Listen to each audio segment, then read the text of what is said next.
C'était il y a 180 jours que les opérations débutèrent sur l'annonce du président russe Vladimir Poutine. Dénazifier l'Ukraine, mais aussi défendre les minorités russes qui résident dans les républiques séparatistes de Lugansk et Donetsk, livrées à l'arbitraire des autorités de Kiev. Pourtant, les accords de Minsk garantissaient leur intégrité, foulés aux pieds par le président Zelensky et autres puissances avec leur rôle d'arbitre dans ces discussions. La goutte d'eau a été également la volonté de Kiev d'entrer dans l'OTAN. Sur le terrain, dès les premiers jours des opérations, des fortes explosions sont entendues dans les alentours de Kiev ainsi que dans plusieurs villes de l'Est et Sud du pays. Fait rare, l'Union européenne annonce d'emblée la livraison d'armes à l'Ukraine.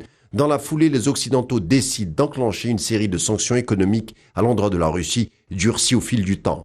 Très vite, avec sa supériorité technique et puissance de feu, les troupes russes s'emparent de la quasi-totalité de la région stratégique de Kherson, au sud de l'Ukraine, laquelle devient la première grande ville à tomber aux mains russes. Essentielle surtout pour l'agriculture, mais pas que, puisque la région est stratégique aussi car limitrophe de la Crimée, annexée par Moscou en 2014, aux grandes dames des Occidentaux. Autre événement phare, le siège de Mariupol au sud-est du pays. La mainmise sur ce port stratégique de la mer d'Azov permettrait à Moscou de lier la Crimée annexée aux zones pro-russes du Donbass. Quelques 2500 combattants ukrainiens retranchés dans l'usine d'Azovstal avec 1 millier de civils vont résister jusqu'à la mi-mai avant de se rendre. Sur le front diplomatique, les Occidentaux accusent Moscou de provoquer une crise alimentaire mondiale. Le blocus maritime imposé par la Russie en mer Noire empêche l'Ukraine, un grand exportateur mondial, d'exporter les quelques 20 millions de tonnes de céréales entreposées dans ses silos. Un accord est finalement conclu le 22 juillet sous l'égide de l'ONU et grâce à une médiation turque. Début août, un premier cargo chargé de 26 000 tonnes de maïs quitte le port ukrainien d'Odessa.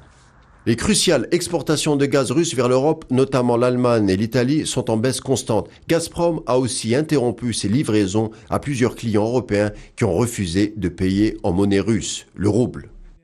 Le 22 août, Dugina Daria est tuée à bord de son véhicule quand celui-ci explose sur une autoroute à une 40aine de kilomètres de Moscou. Journaliste et politologue, elle était la fille d'Alexandre Dugin, conseiller phare du président russe Poutine, qui présente ses condoléances et dénonce un crime ignoble. Les enquêteurs du FSB, service de sécurité russe, soupçonnent à travers les premiers éléments de l'enquête la piste ukrainienne.